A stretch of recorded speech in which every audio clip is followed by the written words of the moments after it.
তোমার নামটা কি ভাই?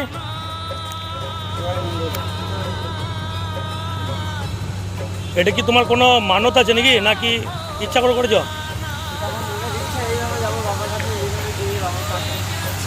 আচ্ছা আচ্ছা, মানে তুমি সোমবার বেরিয়েছো তো, কসবা পর্যন্ত যাবে? আর খাওয়া দাওয়া বলতে এই রোডের এত ধরো রিক্সের ওপর তোমাকে তো যেতে হচ্ছে, এই জন্য কি কোনো কিছু কাগজপত্র করেছো? এমনি যাচ্ছ মনের ইচ্ছা? ঠিক আছে, যাও, সাবধানে যাও।